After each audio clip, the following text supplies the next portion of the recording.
Kozhikode വെള്ളിമാടിക്കുന്ന് juvenile ഹോമിൽ 17-കാരനെ മരിച്ച നിലയിൽ കണ്ടെത്തി. വിശദാംശങ്ങളുമായി റിയാസ് കെമാർ ചേരുന്നു. റിയാസ്, എന്തൊക്കെയാണ് കൂടുതൽ വിശദാംശങ്ങൾ?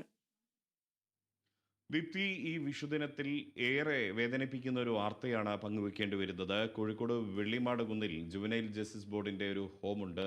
ആ ജുവനൈൽ ഹോമിലാണ് 17 വയസ്സുള്ള ഒരു കുട്ടിയെ തൂങ്ങി മരിച്ച നിലയിൽ കാണപ്പെട്ടത്. ആ ഒബ്സർവേഷൻ ഹോമിൽ ആ കുട്ടി തനിച്ചായിരുന്നു. കണ്ണൂർ സ്വദേശിയായ 17-കാരനെയാണ് മരിച്ച നിലയിൽ കാണപ്പെട്ടത്. നേരത്തെ ജുവനൈൽ ജസ്റ്റിസ് ബോർഡിന്റെ നിരീക്ഷണത്തിൽ കഴിഞ്ഞു വരികയായിരുന്നു. അതിൻ്റെ അടിസ്ഥാനത്തിൽ ഈ കുട്ടിയെ ഒബ്സർവേഷൻ ഹോമിലേക്ക് പാർപ്പിക്കുകയും തനിച്ചായിരുന്നു പാർപ്പിച്ചിരുന്നത്. അതിനിടെ ഈ കുട്ടി ഫാനിൽ കെട്ടിത്തൂങ്ങി മരിച്ച നിലയിലാണ് ഇന്നിപ്പോൾ കാണപ്പെട്ടിരിക്കുന്നത്.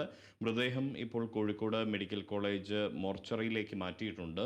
ഉച്ചയോടുകൂടി പോസ്റ്റ്മോർട്ടം നടത്തും. പോസ്റ്റ്മോർട്ടം നടത്തിയതിനു ശേഷമായിരിക്കും ഈ കുട്ടിയുടെ മൃതദേഹം പിന്നീട് സംസ്കരിക്കുന്ന അടക്കമുള്ള ബന്ധുക്കൾക്ക് വിട്ടു നൽകുന്ന അടക്കമുള്ള കാര്യങ്ങളിലേക്ക് നടപടികൾ നീങ്ങുക.